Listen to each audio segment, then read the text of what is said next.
రెండోది ఏంటి, రజనీకాంత్ ఫ్యాక్టరీ తెర ముందుకు వచ్చింది. ఎందుకంటే రజనీకాంత్కి సంబంధించి కూడా ఈరోజు ఆయన ప్రెస్ మీట్లో ఒక స్టేట్మెంట్ చేశారు. ఏమన్నారు, రాజకీయాల్లోకి వచ్చే ముందు రజనీకాంత్ సలహాలు తీసుకున్నాను అన్నారు. అంటే రజనీకాంత్ ని ఆయన ఒక గురువుగా భావిస్తున్నారు. అలాగే రజనీకాంత్ గతంలో 2017లో రాజకీయాల్లోకి వస్తానని ప్రకటన చేశారు, కొంత హడావుడి చేశారు. బట్ 2020 డిసెంబర్లో ఆరోగ్య కారణాలు చూపుతూ నేను రాజకీయాలు చేయనని ప్రకటించేశారు. ఇక్కడ రజనీకాంత్కి సంబంధించి నో డౌట్ అద్భుతంగా క్రేజ్ ఉన్న హీరో, మంచి మాస్ ఫాలోయింగ్ ఉంది, పాపులారిటీ ఉంది, అన్నీ ఉన్నాయి. కానీ సడన్ గా రాజకీయ పార్టీ పెడతానని అనుకుని మళ్ళీ ఆయన వెనకడుగు వేయడంతో కింద నాన్ సీరియస్ అంతా లేదు, అంత సీన్ లేదన్న వాతావరణం క్రియేట్ అయిపోయింది.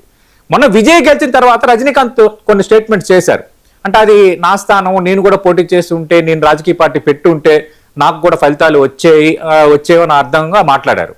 ఇదే రజనీకాంత్ అంతకుముందు కరుణానిధి ఆశీస్సులు తీసుకున్నారు.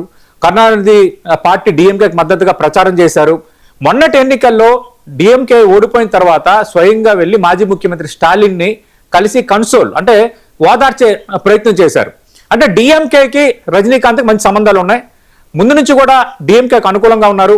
1996లో జయలలితకు వ్యతిరేకంగా కామెంట్స్ కూడా చేశారు, వ్యతిరేకంగా ప్రచారం కూడా బలంగా చేసి పూర్తి స్థాయిలో వార్తల్లోకి ఎక్కారు.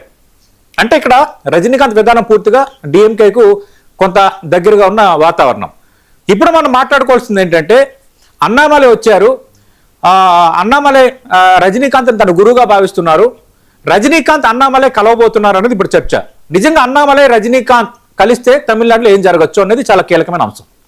ఎందుకు ఈ మాట చెప్తున్నానంటే, రజనీకాంత్కి పాపులారిటీ ఉంది, బలమైన ఫ్యాన్ బేస్ ఉంది. అన్నామలైకి కొన్ని వర్గాల్లో బలమైన ఫ్యాన్ బేస్ ఉంది.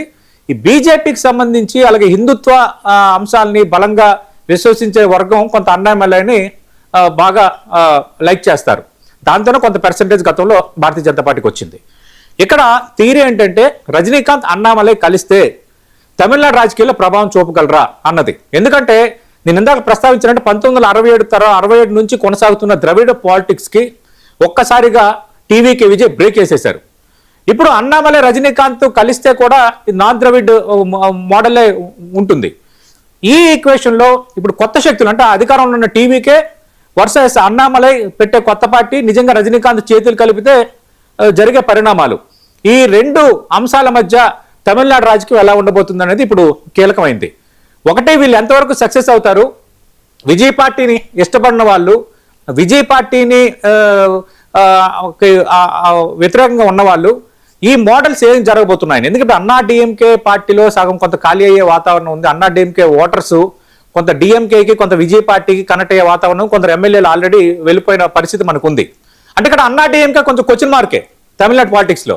ఇప్పుడు టీవీకే వర్సెస్ అన్నామలై రజనీకాంత్ కలిసి పెట్టే పార్టీ, లేదంటే అన్నామలై పార్టీ పెడితే విజయకాంత్ మద్దతు ఇవ్వడం, ఈ రెండు ఫ్యాక్టర్స్ మధ్య తమిళనాడు రాజకీయం ఉండబోతోంది.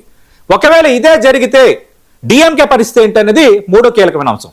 ఎందుకంటే డిఎంకే మొన్న ఎన్నికల్లో ఓడిపోయినా గౌరవప్రదమైన ఓట్ బ్యాంక్ సాధించుకుంది.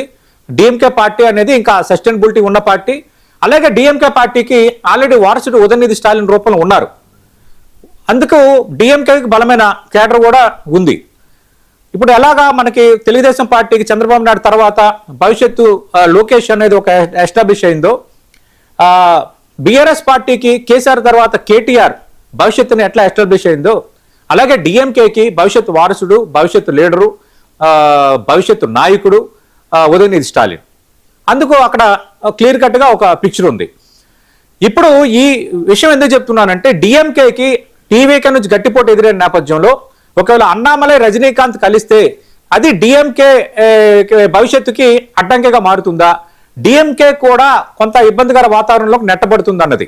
ఇక్కడ రజనీకాంత్ అనే వ్యక్తి డిఎంకే మద్దతుదారు, డిఎంకేకి అనుకూలంగా ప్రచారం చేశారు. డిఎంకే ఓడిపోతే స్టాలిన్ ని కలిసి ఓదార్చారు, గతంలో కరుణానిధి ఆశీస్సులు తీసుకున్నారు. ఇదంతా పూర్వరంగం. అలాంటి రజనీకాంత్ డిఎంకేకి నష్టం కలిగించే చర్యకి చేపడతారా? ఇవన్నీ పట్టించుకోకుండా నేను కొత్తగా వెళ్ళబోతున్నాను, అన్నామలైకి మద్దతుగా ఉంటానని ఆయన అనౌన్స్ చేస్తే డిఎంకే పరిస్థితి ఏంటి? ఇప్పుడు కాస్త అంటే ఇప్పుడు మొన్న ఫలితాల తర్వాత ఏమైపోయిందంటే, ఎవరు అవునన్నా కాదనుకున్నా తమిళనాడులో రెండు ముక్కలాట అయింది. రెండు ముక్కలాట ఎందుకంటున్నానంటే, ఇటు టీవీ